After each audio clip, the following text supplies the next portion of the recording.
प्रस्तावित new marine drive project को लेकर शहर के वार्ड क्रमांक 29 प्रगत नगर और जेलपारा क्षेत्र में दूसरे दिन भी तोड़फोड़ कार्रवाई चली। इस दौरान बड़ी संख्या में पुलिस बल की तैनाती की गई थी। इस दौरान बड़ी संख्या में तोड़फोड़ का विरोध कर रहे कांग्रेस कार्यकर्ताओं की गिरफ्तारी की गई। वहीं वर्तमान भाजपा पार्षद के पुत्र राम जानी को पुलिस ने विरोध प्रदर्शन करने पर गिरफ्तार कर लिया। मिली जानकारी के अनुसार राम जानी क्षेत्रवासियों के साथ मिलकर प्रशासन से उनके क्षेत्र में तोड़फोड़ रोकने की मांग कर रहा था। उनका कहना था कि गरीबों का मकान तोड़ने से पहले उनके लिए पुनर्वास की उचित वैकल्पिक व्यवस्था की जानी चाहिए। साथ ही तोड़फोड़ की कार्यवाही के पहले क्षेत्रवासियों को समझा बुझाकर उनका समर्थन लेना चाहिए था, लेकिन प्रशासन ने उनकी बातों को अनसुना करते हुए उसके कृत्य को बाधा मानते हुए उसे हिरासत में ले लिया।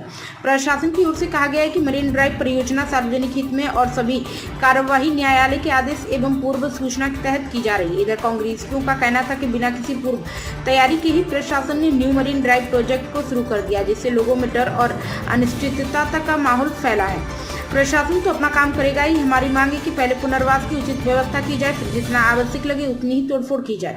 इधर निगम आयुक्त का कहना है कि सब कुछ व्यवस्थित ढंग से चल रहा है। मरीन ड्राइव प्रोजेक्ट के अंतर्गत 40 ऐसे घर चिन्हांकित किए गए थे जिन्हें बिल्कुल नदी के तट पर अवैधानिक रूप से घर बना दिया था। प्रभावित लोगों के पुनर्वास की व्यवस्था कर दी गई, उन्हें न्यू घर दिया जा रहा है। प्रीमियम की राशि शासन ने CSR मदद से देने की घोषणा की है। क्या कुछ कार्य योजना है? केलो पुल से लेकर काया घाट तक के जो नदी का सीमा है वो बहुत ही ज़्यादा संकुचित हो गया था, क्योंकि लोगों ने अतिक्रमण किया हुआ था। इसमें लगभग 40 घर जो है नदी के अंदर ही लगभग बनाए हुए थे और उसके बाद पूरा इंक्रोचमेंट था, जिसे विधिवत नोटिस देकर पर्याप्त समय देकर 14 दिन का उनको हटाया जा रहा है।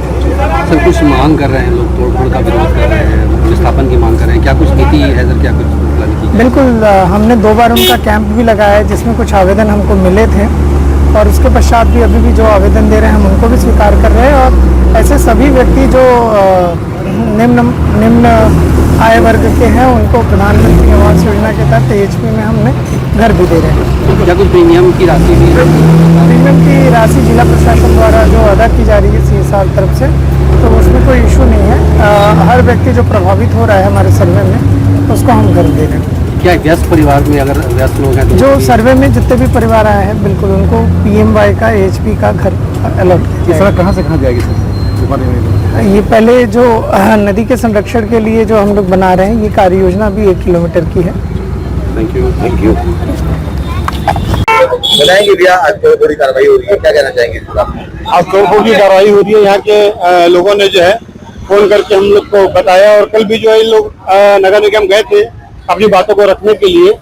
अगर चूंकि जिला प्रशासन ने जो मंशा बना रखी है तो उस मंशा के अनुरूप काम करेगी और आज देखेंगे कि आप पूरा जो दल बल के साथ जो है नगर निगम जो है और जिला प्रशासन की पूरी टीम यहाँ पे लग गई है और लोगों को जो है बलपूर्वक जो है उनके घरों को जो है वो तोड़ा जा रहा है। चूंकि प्रशासन ने जो तय कर लिया है वो उस पर कार्रवाई करेगी और चूंकि आम जनता जो है वो कीड़े मकोड़े हैं और उनके साथ जो व्यवहार उनको करना चाहिए वो वैसे ही व्यवहार यहाँ कर रही है। महिलाओं को इसका विरोध दिखा पर बाकी लोग अधिकारी गायब दिख रहे हैं। नहीं, ऐसा नहीं है। कल से जो है सारा विपक्ष इनके साथ रहा है, कल भी रहा है और आज भी है इनके साथ। ये गलत बात है और आपको पता होगा 2011 में भी इस तरह की एक कार्रवाई हुई थी जिसमें जिला प्रशासन और नगरीय प्रशासन ने जो है जयसिंह तालाब और गणेश तालाब को तोड़ा था। उस समय भी जो है कोई सामने नहीं आया था। उस लड़ाई को मैंने अकेला लड़ा था और वहां उस समय भी लोगों को मैंने मकान दिलवाया था। और इसके पहले भी जो है मरीन ड्राइव का जब फ्लाईओवर का निर्माण हुआ उस समय भी हम लोग सामने आए थे। उस समय लोगों को हम लोगों ने जो तालाब के पास जमीन थी उस जमीन को दिलवाया था निःशुल्क।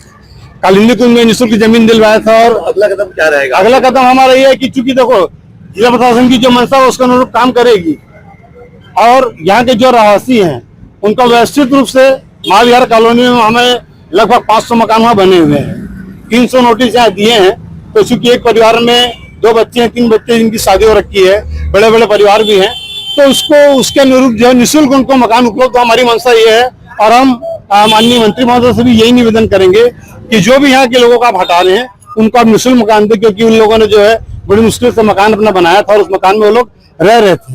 क्या लगता है निवेदन का कुछ असर होने वाला है, क्योंकि निवेदन का दौर तो लगातार एक हफ्ते से चलता है। देखिए, इन लोगों ने हमको बाद में जगाया है, विपक्ष के पास ये लोग बाद में आए हैं, हमको इन लोगों ने बाद में बताया कि हमारे साथ ऐसी कार्रवाई हो रही है। तो चूंकि अंतिम रास्ता वही बच रहा है कि मंत्री महोदय से हम निवेदन करें और इनके लिए जो है वो इंसाफ की हम बात करें। जहाँ विस्थापन किया जा रहा है वहाँ सुविधाओं की कमी बताई जा रही है। देखिए, जो सुविधा की कमी रहेगी वो नगर निगम उसको फुलफिल करेगी और नगम के ऊपर भी हम एक दबाव बनाएंगे कि भाई वहाँ पे जो भी निवासी है उनके लिए पानी, बिजली, जो भी वहाँ पे उनकी जो मूलभूत सुविधा है वो उसको निःशुल्क उपलब्ध हो।